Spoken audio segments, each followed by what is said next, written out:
Kining pasidaan ni Jesus mga igsuon dili ra ni para sa taga Kurasin, sa Betsaida o sa Capernaum, para gid ni natong tanan.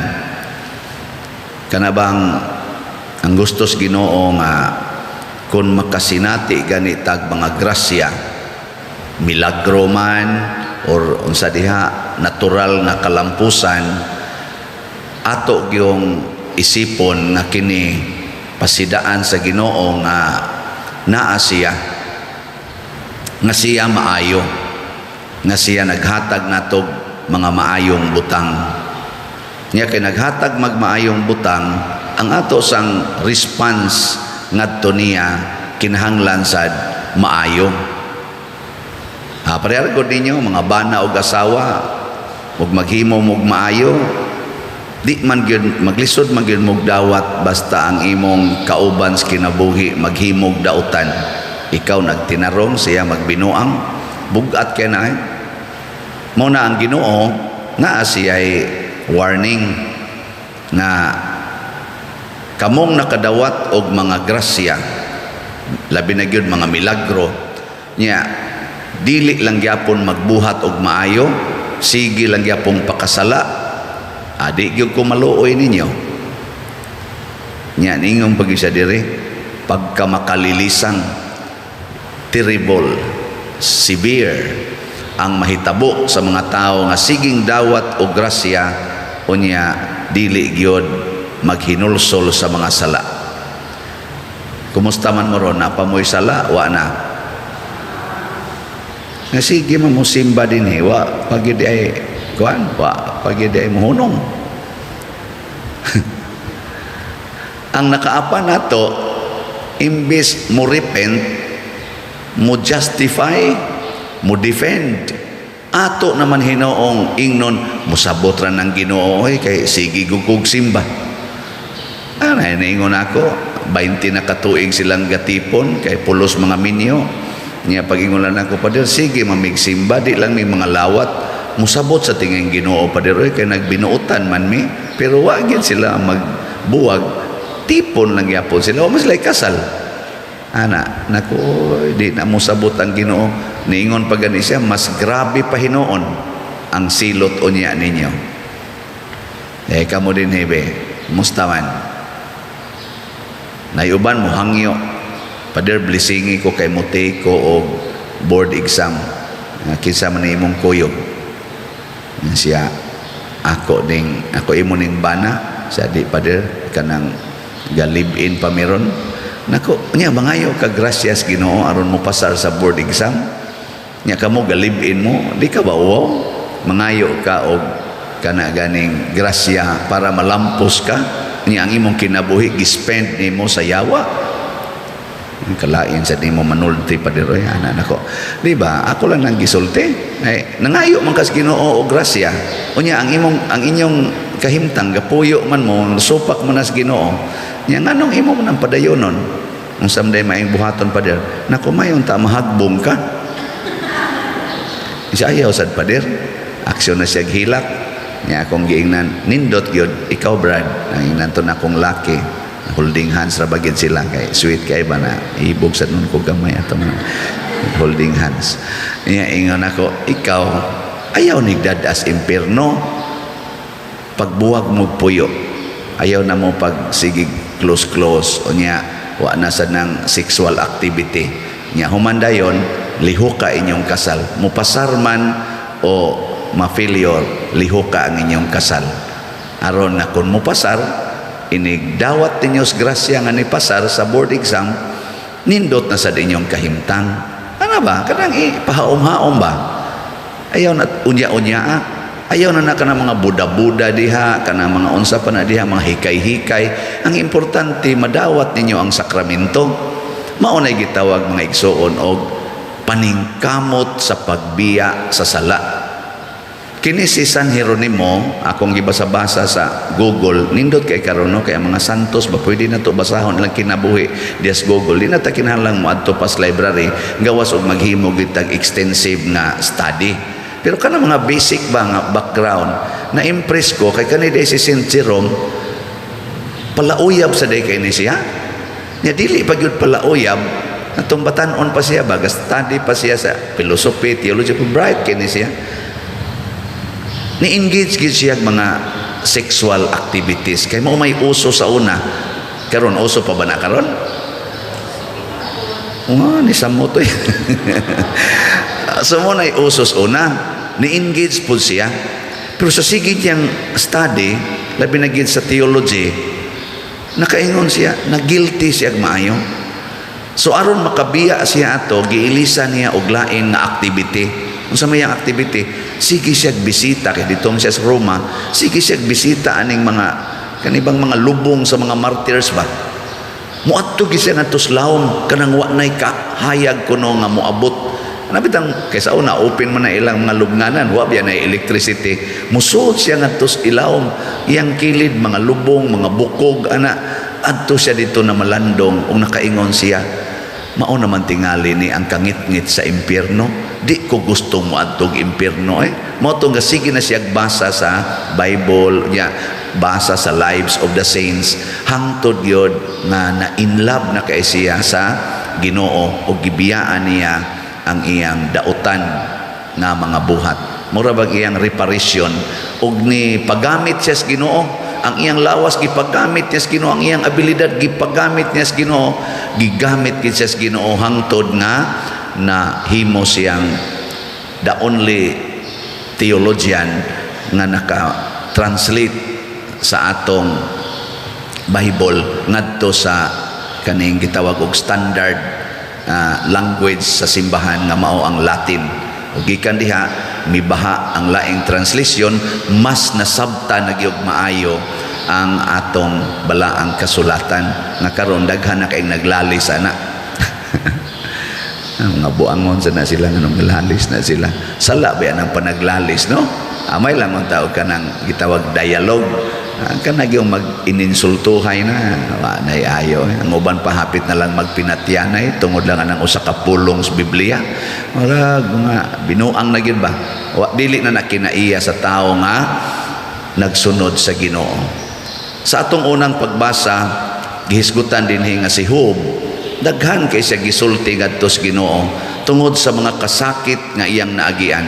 Siya pagkatarong nako nganong nahitabo man daghan kay siya nagreklamo. Pero ang Ginoo ni remind niya, daghan itong pangutana. Siya nakapasubang na bakas adlaw, nakapugong bakas gabii, nakahibaw bakag hain ang Pinoyanan sa kahayag ug sa kangit-ngit, nakahibaw bakag pilay gidakon sa kalibutan, nakahibaw bakas mga tuburan sa tubig dito ilawom sa aning dagat. Gipahinungduman siya maayo nga kita di ay kining tanan nga atong gidawat, gasigi lang tagdawat pero wa gyud tay binuhat. Pangguba hinoon, kusog kita mangguba. Ginagmay og dinagko, gubon gid nato. Karon nangaguba ng atong mga kalasangan, ang atong kunong ozone layer, ang kaning atong hangin. Di na takahanggap kaayo og labas nga hangin dinhi ani mga sentro-sentro. Nabisan kay ngadtong mga bukid-bukid kay naa man sana mga pigiri kana ba mga backyard pigiri, di ra bagyod atimanon, porting baho sakit kay atong ilong. Bisan pa duol sa kapilya butangan pa gyud anang mga baboy nga wala bagyoy klarong kuan kaning pag-atiman sa paglimpyo og sa mga baho. Ano ba yan na ang polluted na atong tubig diha sa ilawom sa yuta, polluted na, di na ta kainom ana mga puso, igana sa puso, igo na lang ligo, inya igligo pag mo manimaho pag ka. Nya atong i-process, lain na sa nang distraction sa minerals, water minerals nga gikinahanglan sa atong lawas. Nangadaot na ta. Ngano man tungod kay wa ta mag-amping sa gihatag sa Ginoo, wa gani ta kapasalamat. Kamo nakapasalamat mo ron nga nakabati pa mo sa akong tingog. O gayaw-yaw mo nga taas kaya kong humili. Kanabang bisan na lang pagpasalamat. Nya once nga makapasalamat ka nga gidawat na nimo gikas Ginoo, tan-awon day nato nihaom pabatas Ginoo. Atong hinulsulan atong mga sala. Pagkaamgo gyud ni Job nga wa gid siya kapuslanan kun way Ginoo, niingon siya, daghan na kay ko gisulti Lord, di nako musulti. Kana bang maminaw na lang ko nimo og musunod nimo kaysa magsigig reklamo. Kusog kitang mo reklamo kundi natakabao kay mulakaw sa hagdanan, sakit ng tuhod. Pero nakapasalamat ba kasod sa pila ka tuig na nagpahimos ka ng imong tuhod? Magreklamo na ta nga nangapangag na ta, lisod na kaikaon na pagigatawil-tawil dihang ipon, magsige na kagkuan. Nakapasalamat ba ka itong una nga bisag mga kubal sinasal nga gahi kayo imo lang ubobon kuto-kuto lang agi? Nakapasalamat ka ato? Ana. Pasalamat, nagsigi kag reklamos Ginoo intaw ayuha intaw ning akong papa nga 80 anyos nga makalakaw unta nigbalik. Ang atong gihangyo makalakaw untag balik, pero nakapasalamat baka atong 79 years nga wa gyud maparalyze ang imong papa, nagsigig trabaho, nakapasalamat baka ato? Nya karon nga na 80 na, nag-wheelchair na, ang imong gyapong hangyo ayuha intaw Ginoo, ayuha intaw. Yabag ka diha, pasalamat oy.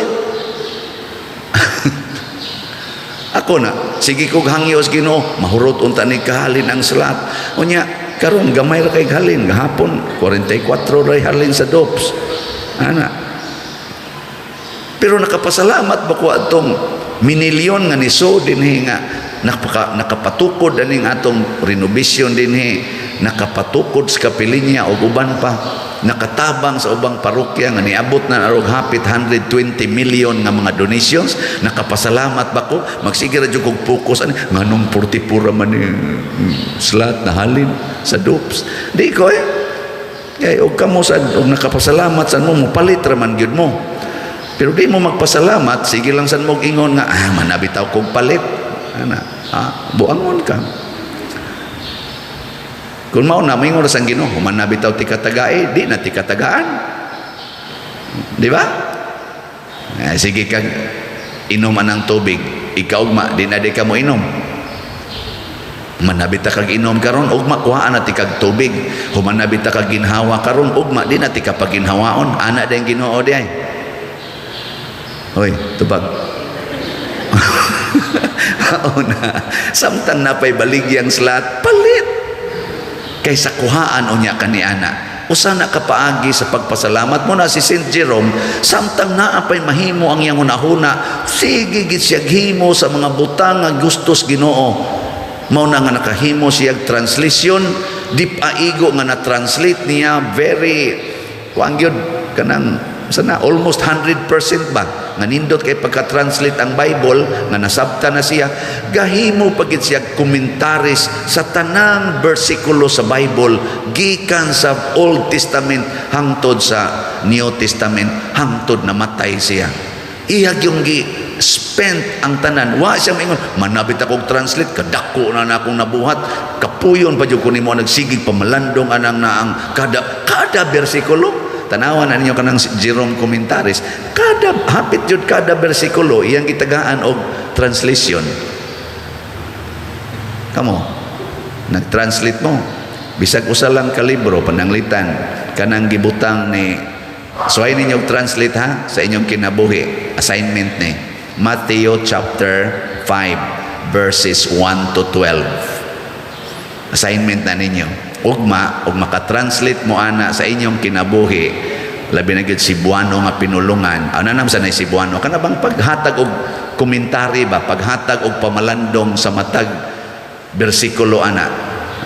Matthew chapter 5 verses 1 to 12. Ang makahimo ana og komentary or pamalandong ugma or bisag butang talang Domingo kana langit siguro mo ana. Sige na sa duko-duko sa assignment oy. Translate na lang dapat diro ikaw na lahi mong pamalandong. Na usahay sige lang tang paminaw puno na kay ta muawas unsa may maayong buhaton ipaambit buhata aron mahurot. Para gud anang imong energy, sige lang ligid-ligid diha, tapulan kay kastanan, sige lang ligid-ligid. Unsay mahitabo sa imong lawas, mudako og maayo hangtod masakit ka. Pero gamita, idagan, itrabaho, ana, di ba ini kataod-tauran, kao na sa gagmayo, trabaho na sa ada na, makuan, balansi yun. Di ba? Muna ka mo siging simba, siging dawat anang sweldo, siging dawat anang ginansya, di yun mo palit og slat. Kanang, unsa man na inyo patubuon, para unsa man, para sunugon kas impierno, matud pa diri ni Kristo, ikaw Kapernaum, imong gipatubo ang imong kaugalingon hangtod mo sangko kas langit, ibanlod hinuon ka ngadto sa impierno. Nindog ta.